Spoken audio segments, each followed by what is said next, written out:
तीन बहनों की लालची भाभी। करिश्मा, रेशमा और मनीषा तीन बहनें हैं। उनका एक भाई भी है, मयंक। मयंक अपनी बहनों को बहुत प्यार करता है, लेकिन मयंक की पत्नी सविता इस मामले में मयंक से बिल्कुल ही अलग है। वो अपनी ननदों का जितना बुरा कर सकती है उतना बुरा करती ही रहती है और अपनी ननदों पर हुक्म भी चलाती है। करिश्मा, करिश्मा, तुमने अभी तक नाश्ता नहीं बनाया? तुम्हारे भैया को ऑफिस जाने में देर हो रही है। हाँ भाभी, बस अभी बनाती हूँ। करिश्मा, तुम ये ढीलापन छोड़ दो। कल को पराये घर जाना है। वहाँ अगर तुम इस तरह से काम करोगी तो लोग क्या कहेंगे कि माँ ने और भाभी ने कुछ सिखाया नहीं। और तुम्हारी दोनों बहनें कहाँ हैं? रेशमा मार्केट गई है और मनीषा सो रही है। क्या? सुबह के 8 बज रहे हैं और ये महारानी अभी भी सो रही है? ये कहते हुए सविता अपनी सास दुर्गा देवी के पास जाती है। माँ जी, देख रही हो अपनी बेटियों के तौर तरीके?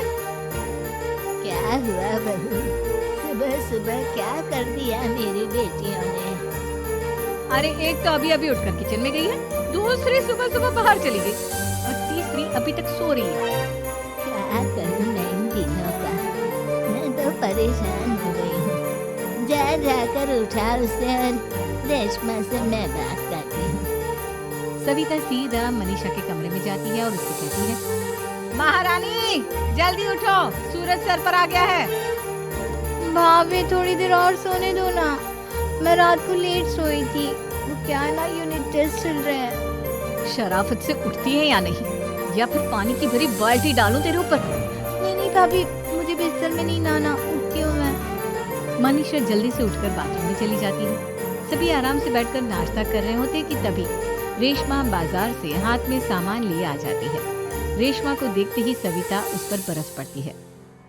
लो, आ गई महारानी। ऐसा भी क्या सामान लाना था जो सुबह आंख मलते ही बाजार की तरफ रवाना हो गई? भाभी, कल आप ही तो चीख रही थी कि घर का सारा सामान मुझे ही लाना पड़ता है, घर में किसी को भी किसी काम से कोई लेना देना नहीं है। अब मैं बाजार जाकर सामान ले आई तो आपको इस बात से भी तकलीफ हो रही है? देख रही हो माँ जी, अपनी बेटी की जुबान कैंची से भी तेज चलती है। और मयंक, आप तो कुछ कहेंगे नहीं अपनी लाडली बहन को। रेशमा, अपनी भाभी से ऐसे बात नहीं करते। चलो माफी मांगो। भैया, मैं क्यों माफी मांगू? आप भाभी से बोलिए ना कि हम पर कम हुक्म चलाया करे।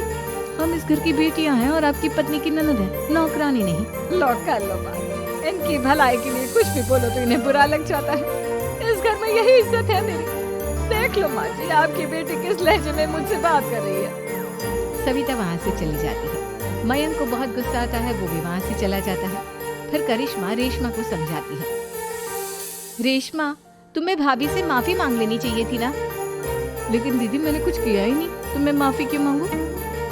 हाँ करिश्मा दीदी, रेशमा दीदी जैसे ही घर में आई भाभी ही उन पर चिल्ला रही थी। हाँ, मैं मानती हूँ कि गलती भाभी की थी। मैं तो इसलिए बोल रही हूँ कि भाभी ने माँ को तो पूरी तरह अपने वश में कर लिया है। वो हमारी बात सुनती ही नहीं। मयंक भैया हमारे लिए हमेशा खड़े रहते हैं, इसलिए उनकी बात का मान तो तुम्हें रखना चाहिए था ना। कोई फायदा नहीं दीदी, कुछ दिनों की बात और है, भाभी उन्हें भी हमारे खिलाफ भड़का देंगे। फिर वो भी माँ की तरह हमारी किसी बात का विश्वास नहीं करेंगे। इसी तरह सविता अपनी तीनों ननदों को किसी न किसी बात पर परेशान करती रहती थी। एक दिन मयंक अपनी तीनों बहनों के लिए गिफ्ट लाया। करिश्मा, ये तुम्हारे लिए हार का सेट। रेशमा, तुम्हारे लिए सुंदर सी ड्रेस। और मनीषा, तुम्हें किताबें पसंद है ना, तुम्हारे लिए किताबें लाया हूँ। थैंक यू भैया। थैंक यू भैया। थैंक यू भैया। करिश्मा, तुम्हारा नेकलेस कितना सुंदर है। ये भैया कहाँ से ले आए होंगे? मैंने भैया को 3 दिन पहले फोन पर ये डिजाइन दिखाया था और आज भैया ये ले आए। सविता तो अपनी ननदों के गिफ्ट्स देखकर जल गई और करिश्मा का नेकलेस तो उसे भी बहुत पसंद आया था। अपनी बहनों के लिए कितना अच्छा नेकलेस लेकर आए हैं, मुझे कभी कोई गिफ्ट नहीं दिया। मैं आज ही ये हार चुरा लूं। रात में सविता करिश्मा का हार चुरा लेती है और इसी तरह उसे अपनी ननदों की जो भी चीज अच्छी लगती वो उसे मांगती नहीं, बल्कि रात के अंधेरे में चुरा लेती। इसी तरह दिन बीतते गए और सविता ने मयंक के दिल में भी उसकी बहनों के लिए नफरत पैदा कर दी। एक दिन मयंक ने करिश्मा और रेशमा के लिए रिश्ता देखा और ये बात उसके घर में सबको बताई। माँ, करिश्मा और रेशमा के लिए बहुत अच्छा रिश्ता आया है। वो लोग कल इन्हें देखने आ रहे हैं। आप और सविता मिलकर सारी तैयारी कर लेना। ये सुनकर करिश्मा और रेशमा खुश हो जाती है, लेकिन सविता सोचती है अगर इन दोनों बहनों की शादी हो गई तो घर और बाहर का काम कौन करेगा? मनीषा तो एक नंबर की कामचोर है, उससे तो किसी बात की उम्मीद लगाना ही बेकार है। मुझे इस शादी को रोकना होगा। अगले दिन सभी लड़के वालों के स्वागत की तैयारी करने में लगे होते हैं। तभी मयंक अपनी बहनों से आकर कहता है, तैयार हो गई तुम दोनों? देखो दोनों लड़के बहुत अच्छे हैं, मैं कोई कसर नहीं छोड़ना चाहता, इसलिए तुम उनके सामने अच्छे से बिहेव करना और अपनी भाभी से लड़ने मत लग जाना। करिश्मा, तुम वो नेकलेस पहन लो ना जो मैं तुम्हारे लिए लाया था। भैया मैं बहुत देर से वो नेकलेस ढूंढ रही हूँ, लेकिन मुझे मिल ही नहीं रहा। क्या तुमने नेकलेस खो दिया? तुम्हें पता भी है वो कितना महंगा था? तुम कोई काम ढंग से नहीं कर सकती। मयंक गुस्से में वहां से चला जाता है। थोड़ी देर बाद लड़के वाले भी आ जाते हैं। वो दोनों बहनों को पसंद कर लेते हैं और रिश्ता पक्का हो जाता है। लेकिन सविता के दिमाग में तो कुछ और ही खिचड़ी पक रही थी। वो पंडित जी के पास करिश्मा की कुंडली लेकर जाती है और उन्हें पैसे देकर करिश्मा की कुंडली बदलवा देती है। जब लड़के वालों के पास करिश्मा की कुंडली जाती है तो वो दुर्गा को फोन करते हैं। बहन जी, हमने करिश्मा की कुंडली अपने पंडित जी को दिखाई थी। आपकी बेटी की कुंडली नहीं बल्कि दोषों का पिटारा है। देखिए, मैं और मेरे पति इन सब बातों में बहुत विश्वास करते हैं, इसलिए हम आपकी बेटी से अपने बेटे की शादी नहीं करा सकते। इस तरह करिश्मा का रिश्ता टूट जाता है और सभी घर वालों को बहुत दुख होता है। अब कविता सोचती है, चलो करिश्मा का तो रिश्ता टूट गया, अब रेशमा का भी रिश्ता तोड़ना है। क्या करूं क्या करूं?